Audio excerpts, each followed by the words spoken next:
Welcome to episode 3, A Cardboard Box. Okay, that's not what episode 3 is. In the box was a Smittybuilt 9,500-pound winch, and this episode is the front bumper. I debated where I was going to mount the winch, and I heavily considered a hidden mount under the radiator, but ultimately mounting it high and back as far as possible won out for me, so the grill is coming off. I also decided that the attachment brackets would not pick up on all the steering box bolts, as there was no need from a strength perspective, and it would be inconvenient. The upper one, which is being removed, will be the only one picked up on. A rough cardboard template was made for the attach brackets, and really only the bolt hole locations was critical. This template was modified and reused for the other side. Here I am rubbing the cardboard to imprint the location of the power steering box bolt. These holes were then cut with a leather punch, as they do a very nice job of cutting cardboard. And yes, the template was made from a beer box.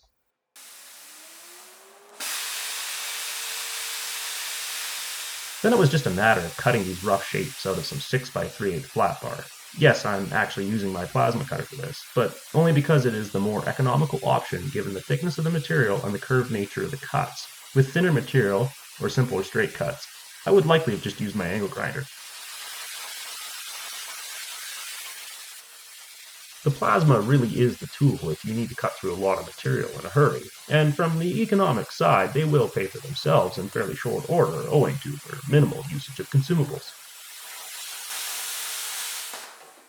Since my freehand plasma abilities could be better, the brackets wound up looking like this. So with that in mind, they were clamped together and then cleaned up with the grinder. And finished with the flat disc.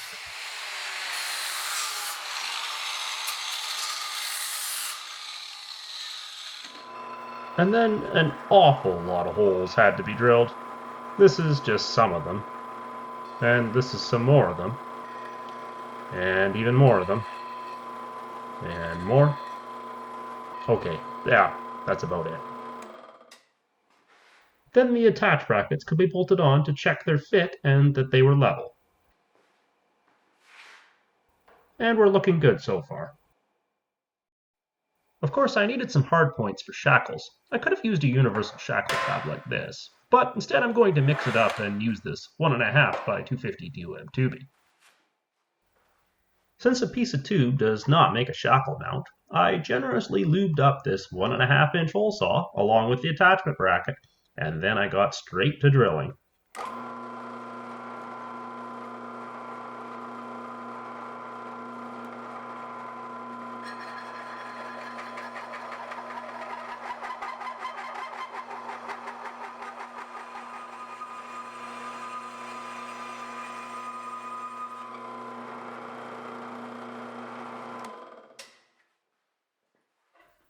Then a short chunk of the DOM tubing was prepped and gently tapped into place with a hammer.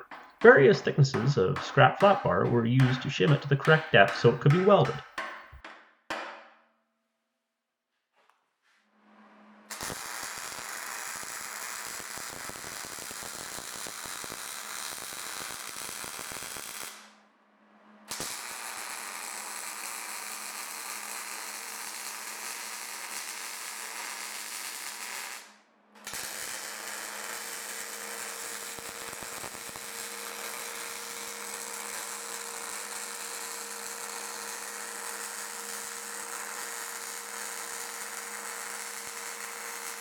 Welding the tubing in this way makes for a nicely reinforced area that's resistant to deformation or tear out.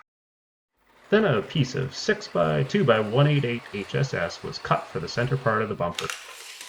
The center of this piece was found and marked. Then a roofing square was used to put a line across center, as this will be important for locating the mounting holes for the winch. I checked my collection of templates and found this fairly nice standard 4.5 by 10-inch winch mount template, which I squared up in place. Since I was looking for all the approach angle I could get, I chose to offset the winch back so only 2 of the mounting bolts would be through the HSS. For the next step, some sleeves were cut from seamless Schedule 80 pipe, along with some angle ends off a piece of 1.5 by 188 HSS. Cleaned up, they all look like this.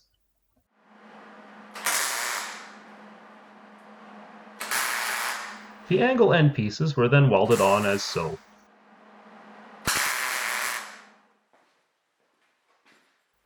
And the template was then put back in place so the angle ends could be center punched for accurate drilling.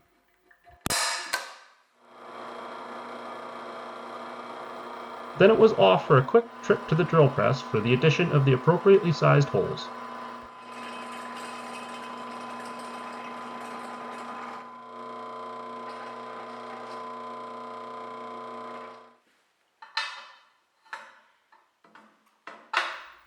And then the sleeves were slipped home so they could be welded.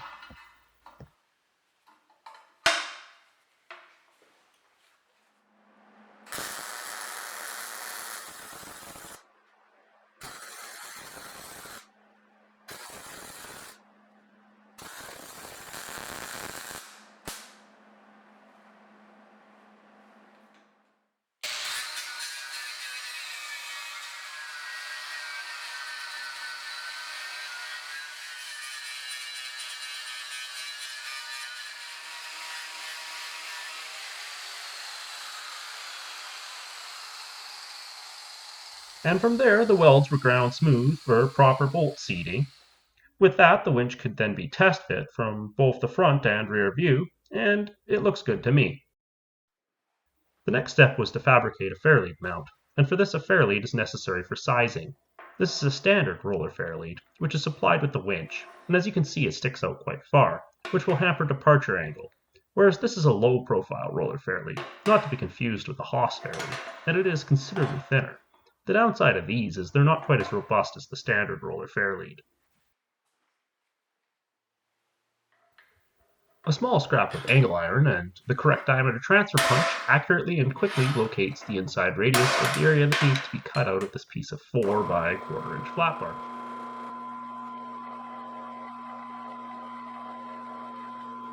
While at the drill press, the mount holes for the Fairlead were also drilled. As a note, the low-profile Fairlead does not use the same mounting pattern as any standard Fairlead I have seen, with the holes for it being slightly wider apart.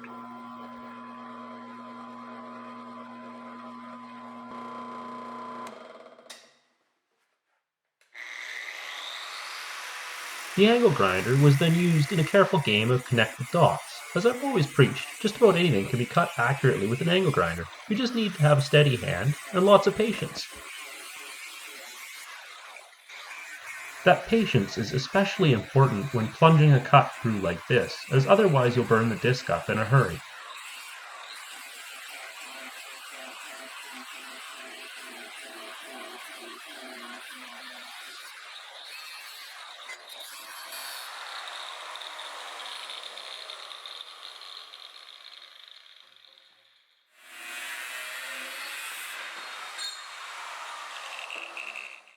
Here's how the pieces of the Fairlead mount look all cleaned up.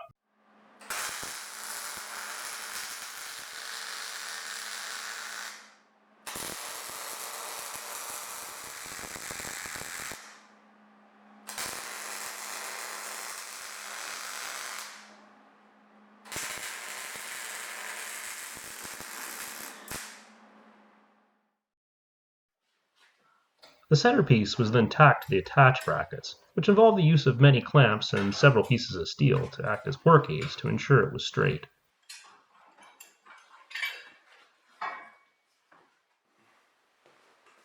From here it was time to test fit the winch on the bumper. And, yeah, we have a problem. The header panel would have to be trimmed. So out came the angle grinder to fix that problem. And yeah, the angle grinder pretty much will solve anything.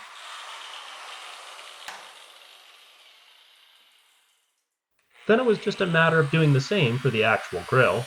Shame to put the time into this one since it's broken, but I may cut a better one up later. Then after what was admittedly much more fiddling than expected, the winch and grill fit perfectly together. So then some 2x2 by 188 HSS was cut on an angle, clamped into place, and then tacked on both sides. This is a good example of how you can never have too many clamps of different sizes and shapes. And now we had something that looked like this, but those gaps would need to be filled in. So again with the angle grinder to cut the first needed piece. and the bandsaw made an easy job of its twin. These were then tacked in their respective places. Scrap cardboard makes a great cover for the radiator, as the splatter from welding does not at all play nicely with the aluminum, and ruining your radiator isn't exactly helpful.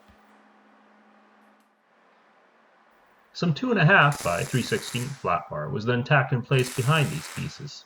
Doing this adds another dimension to the filler pieces, making it all much stronger.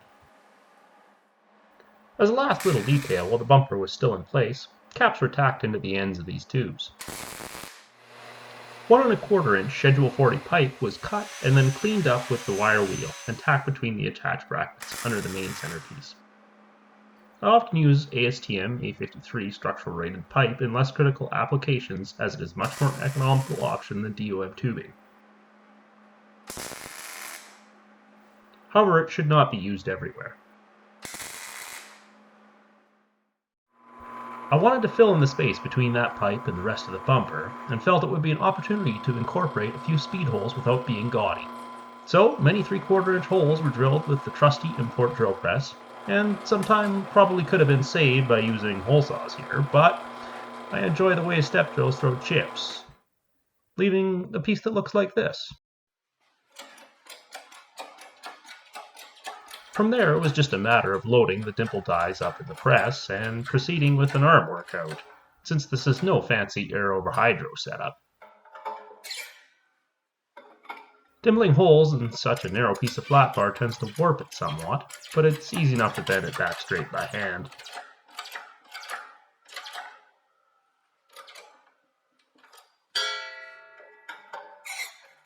Which left this rather mall-rated part, but it is a Jeep after all.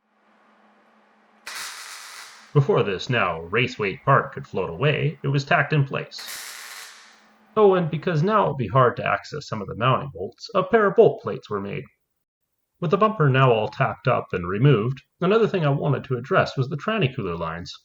They were never routed cleanly, and previous attempts to clamp them into a better location had not worked out.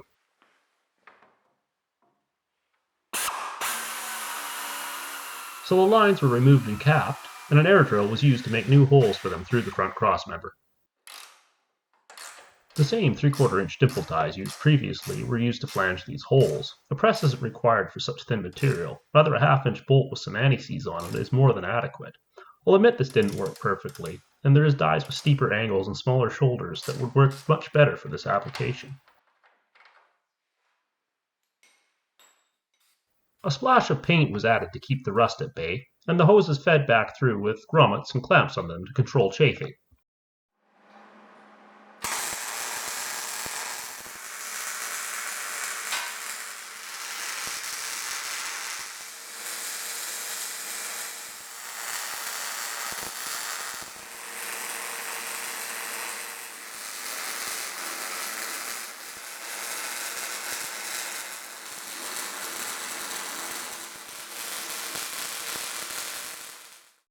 As a last little detail, a small strip was welded under the main part of the bumper. This is to grab the lip of a high-lift jack and greatly reduce the risk of the jack kicking out. Doing it this way does not limit the position of the jack as badly as building, say, pockets would. From here it was just a matter of finishing up the paint prep by wire wheeling all surfaces, thoroughly cleaning everything with a degreaser, and then again with acetone remove all remaining traces of oil. I took this chance to paint both the bumpers and gas tank skids in one batch, since it is more efficient than doing small batch painting. An inexpensive rattle can red oxide primer was applied, which was followed up with a gloss black lacquer top coat. To me, this is a good compromise between cost and effort versus the end result being reasonably durable and chemically resistant, yet still being able to be touched up. As I've said more than a few times, this is a trail rig. It's not built to be a showpiece, and all these parts will be damaged through use. With the bumper reinstalled, the top surface of the bumper was painted with some high traction paint, as I find that somebody always seems to wind up standing on the bumper for some reason or another in any good wheeling adventure. This paint also touches up easily, thanks to its gritty nature. Then the winch can be mounted, and the bolts for it torqued. Same for the Fairlead, and a higher cost to effectiveness version of the Factor 55 was installed. Yes, that's just a Shackle that's painted red. Priced right, and every bit as safe and convenient as the high dollar option. With that, the grill could be reinstalled, And that will be all for this episode, as it's ran rather long. Up next we'll be wiring the winch, along with some other odds and ends. Thanks for watching. Please hit the like button or subscribe if you enjoyed this, and feel free to leave any positive or negative comments below. I do enjoy reading them, whether I agree with you or not, so throw it out there.